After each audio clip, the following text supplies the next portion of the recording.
here we go for Chapter 6, Recruiting for High Quality Talent. So we've kind of laid the foundation in terms of structuring jobs and job analysis, a legal foundation for EEO, attitudes, job characteristics model, stuff like that. And now we are to the point where we have to do one of the basic kind of bread and butter activities of HR, and that is how do we get people? If part of our job is, as we've said, is kind of right person, right skill set, right place, right time, how do we get them to come to us? So much of Chapter 6, you can think of it almost in a framework of like marketing. You're trying to market your firm, trying to market the job, and trying to get a lot of, if you will, customers who are interested in that product, which is the job. So a few definitions here really quick. Whoop, there we go. Talent acquisition.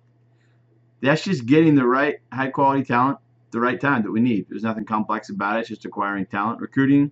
Recruiting is not selection. They're related, but they're very different skill sets. Recruiting, like I said, is more about marketing. Selection is much more about the science of finding the right skill set, attitude, heart, passion, ability, stuff like that. Recruiting is about generating a pool of qualified applicants. Keywords in there: generating a pool, not a person. So you don't want just one applicant for the job. That would be not a very good recruitment end. And also qualified applicants. So you can get a lot of people to apply to jobs, but how do you get the right people, right, to apply to jobs? A model, a way you can think about it in terms of at a macro level, what we think about are these things.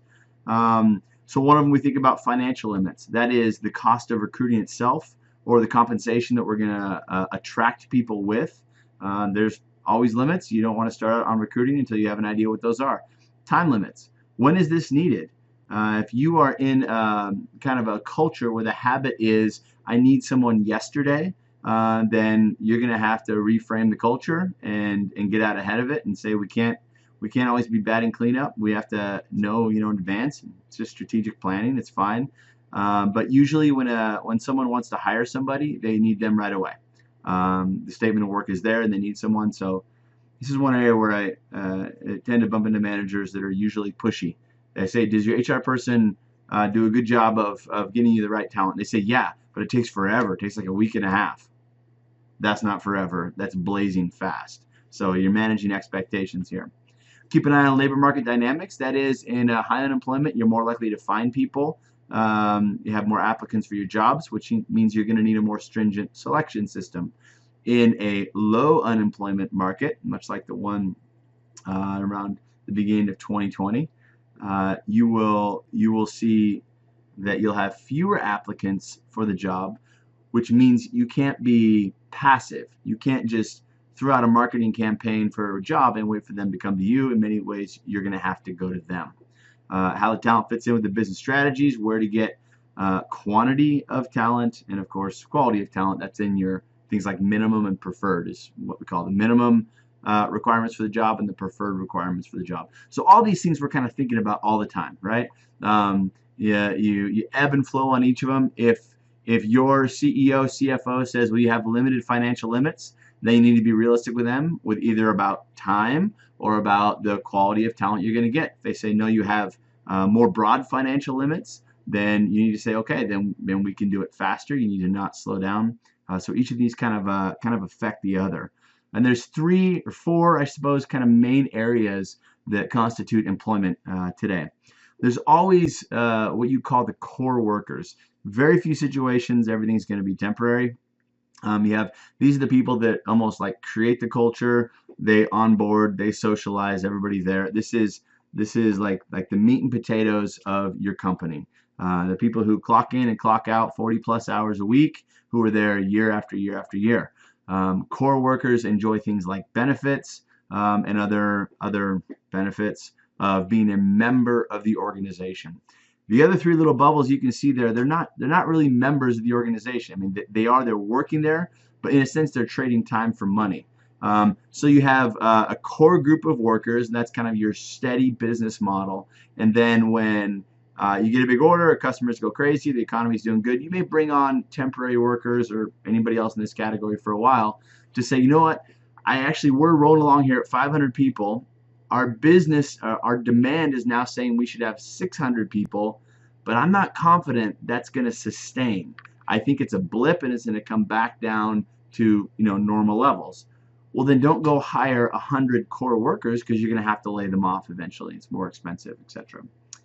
So in that case, you might consider temporary workers, independent contractors, or working with what's called the PEO, or a professional employment organization. Of those three little bubbles, it's about 1 in every 5 people in the United States today are in some kind of non-core worker situation. And they're often by choice. They're not like, I'm stuck with that job, but like, that's the job that I want. I want to have flexibility to come and go, leave a company, join a new company. So about 20% or so. Temporary worker is just that. They do much of what a core worker does, but they do it they're on a contract for a fixed period of time. There's tax implications, there's compensation implications, but a lot of times we like this as an organization because we can say, hey, you've been great, we love you, but we actually don't need you anymore. And you can let them go, didn't pay them benefits, it's fine. Independent contractors are usually a bit more precise about what they're doing. So a temporary worker might still have a broad job description. An independent contractor is saying, like, I'm giving you, it's called a 1099, right? It has to do with taxes, don't worry about it for this discussion. But basically, from January 2020 until November 2020, this is the project, this is the scope of the work, the statement of work that I have for you. These are the deliverables. This is how much I'm going to pay you. So like you can think of an independent contractor almost like a home builder. Like, I'm paying you to build my house for these 6 months. Here's a contract of how I'm going to pay you. Here's what I want it to look like at the end. They are independent. They decide their own work when they do it, set their own schedule, stuff like that. But you agree on the outcomes of the work. The last one, you can lease workers from other companies, or what's very popular now, especially in the tech sector and medical sector, are what's called PEOs. PEO is a professional employment organization, and we have a ton of our grads go to work for PEOs, and they love it. In a sense, they're like headhunters. So where Microsoft says, hey, I'm willing to pay $90 an hour for this programmer, and if you can go find someone who's good, who meets my requirements, for $80 an hour, then I'll pay your shop the difference. So it works out well. There's incentive pay. The compensation system is structured, but the PEO takes a chunk of that, and in a sense, what it is, it's an organization outsourcing recruiting. It's saying, hey, look, we're really good at programming, we're really good at engineering, we're really good at repairing transmissions, whatever it is that business does. We're not really good at recruiting. We're good at what we do. So why don't we pay you, Mr. and Mrs. PEO over there? You go find us people. We'll write down the type of people that we want, the knowledge, skills, abilities. You go find us, and we'll pay you to go find them, rather than hiring a recruiter and paying them to go find the talent. So that's the PEO. This is like each one of these boxes. We typically think about core workers, but in any given organization, you got people that are there for just a little while. There are some motivation challenges with that, of course. There are some turnover challenges with that, of course. But super helpful, especially in a kind of a fluctuating economy or fluctuating business sector, to match staffing. So as we do that, we're always thinking of, in each of these 4 areas when we're drawing people, always thinking of how do we reach certain types of people, especially if we're doing it ourselves. So we've gone through EEO. You can see, I hope, the implications there. If all of your recruiters are the same age, same race, same gender, same language, etc., you're going to get probably people like that who connect. So you want a diverse pool of recruiters that you're deploying out to whatever college campuses or career fairs, that reflects your desires. Not only reflects your current company, but reflects the desire, the strategy that the company would like to be. I put these up there just to think. This is when I look at this, I think, okay, persons with different racial and ethnic backgrounds. Then I pause for a minute. I go, okay, for this company, how will you find them? How will they know that you even exist? Because at the end of the day, you post a job, and of the 90 applicants, 88 of them are Hispanic. To that, I would say, you're hitting one market maybe pretty darn well, but you missed a bunch of other markets. And they go, well, those people don't apply. And I say to the managers, why? What is it about your firm? What is it about how you're recruiting, where you're recruiting, who you send to recruit, that you only attract a certain subset of the population? Same thing, age, parent status, disability. I mean, you can see it, veteran status, doesn't matter. Whatever you put in there, the question is, how will they know that I have a job, right? Are they going to be on LinkedIn? Are they going to be on Craigslist? Is everyone from this category going to go to my company's website and take a look at it? How do I send a recruiter to them where they are likely to be, whoever them or they is? So anyway, they're not mandates, but you look at the organization, you go, okay, whatever's in my organization should probably reflect whatever is in the marketplace. So if I'm at Starbucks in Ellensburg, Washington, and 15% of the population is Hispanic, I would expect about 15% of Starbucks employees would be Hispanic. If it's 12%, fine. If it's 18%, fine. If it's 2%, that's where you go, like what's happening here? Why are we not reaching that population? Or if it's 50%, you go, okay, we're hitting the Hispanic population really well. Who are we missing? And it doesn't mean anybody did anything wrong. It's just a constant kind of strategic question of how do we make sure we get as big of an applicant pool as we can handle, which will increase our odds of, during the selection process, finding good talent. A couple other things on diversity, generational differences. This one is fun. These are huge stereotypes. And so you may look at this and go, well, it's not really me. I get it. But stereotypes often exist for a reason. In this case, I think there's data to support there at least maybe archetypes. Baby boomers preferring traditional posting. So if you're trying to attract baby boomers, the average age of your applicant is 26. You might go, hey, wait a second, we want to broaden that out. So more traditional job postings on a website, on a job board, even if it's not an electronic job board, something like that. I've seen it at community events. I mean, you can go a lot of different ways. Traditional postings, submit a cover letter, submit a resume, stuff like that. Generation X prefers work-life balance programs. It's, again, it's a stereotype, but it's often true. People a little bit older than me, I think I'm kind of right on the cusp between the two. But Gen Xers are like, I've seen my baby boomer parents work 60 hours a week for 40 years and get a gold watch and a pension, and that's not the life that I want. I want flexible schedules. I want to spend time at my kid's soccer game. I want, like, fill in the blank, whatever it is, more of a balance than just straight economic growth. You can design jobs. Remember the job characteristics model. You can design jobs to accommodate that. Generation Y, meaningful work, like to have an impact. And the stereotype, again, is lots of questions. So IBM is actually kind of ahead of the game on this in terms of managing Gen Y and millennials. And that is, they just tell their managers, just be ready for a lot of questions. So if you make a decision in a meeting and someone from this generation asks you, like, why did you make that decision? Try not to take it as like questioning authority or questioning judgment, but just innate curiosity. Like, I want to know how we got here. Anyway, across the board, this is more about how the earlier one was how do we create a recruiting package to hit certain people. This one is more about how do we create jobs that incentivize people that, like, that'd be a fun kind of job from across the spectrum of generations. In terms of the labor market, so this is what a recruiter is usually keeping their eye on, like who's out there, who's interested. There are active job seekers, people who are out applying, and many times those are not the people you want.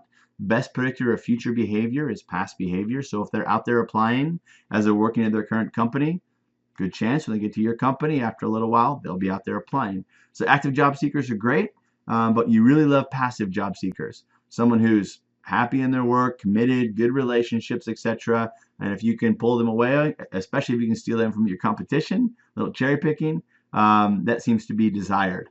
So a few different, I'll show a graphic here in just a minute, but different elements of the labor population. The very top, the big blue here, you see labor force population. That's everybody. Everybody that would be interested in a job if I used every single recruitment strategy, including knocking on their door. You're not going to have that many applicants, right? That's a labor force population, everybody out there. Applicant population, that is, who would I reach using any particular recruiting strategy? Meaning, if I was going to go heavy on college career fairs, I'm going to hit a certain group of people, that's my applicant population. Or if I'm going to go heavy on my company's website, there's a certain group of people that will actually go to your company's website, that's your applicant population. you can see the challenge here is you want multiple recruiting strategies for a broader applicant population, but multiple recruiting strategies means it's going to cost you more money. So it's constantly a balance. The third one down is the applicant pool. Those are the people that actually applied to the job, and they're evaluated for selection. An applicant pool, we'll get to record keeping here in just a minute. We generally hang out those records for about 3 years of an applicant. That's where we're going to do things like an EEO-1 form. You've probably done that. You applied to a job on one page, and the next page they said it's voluntary, or this will be stored separately, and ask like race, age, stuff like that, school you went to, maybe stuff like that. So that would be information they'd store separately. That's to report at the end of the year on an EEO-1 form, where organizations report to the government, this is who applied to our jobs this year. This is the data that we have. That's the applicant pool, and then of course you get all the way down to selected applicants. And as you're going through the process, one of the words, the phrases you'll hear HR people use a lot is like document it. Like whatever you do, and document what you did and why you did it. And that's kind of our paper trail. I'll tell you, personally, not out of the book, but just you to me. Often what I see is managers creating documents they should not have created. So if you're going to tell a manager to document something, you better teach them how to document it, what kind of words to use, not to use, stuff like that. Because as soon as it's a document, it's subpoenable by a court. It can be used as evidence for you or against you. So as you're making documents, and I fired this person for these reasons, if you are a manager, if you're an HR person, you say, let me see that document. Let's make sure we got this right. So anyway, we usually hang on to, in general, usually hang on to HR records for about 3 years. Now that everything's technology, you can save it even longer if you want to. If somebody applies to your job, you'll see a little asterisk somewhere on that website or applicant tracking system that says, your application will be kept on file for fill in the blank, 3 years, 6 months, or whatever it says. And that just means they may take your application and apply it to other jobs if there's a keyword match in it. Okay, building the applicant pool. Internal recruitment and external recruitment. Pretty straightforward, right? Internal is inside the company.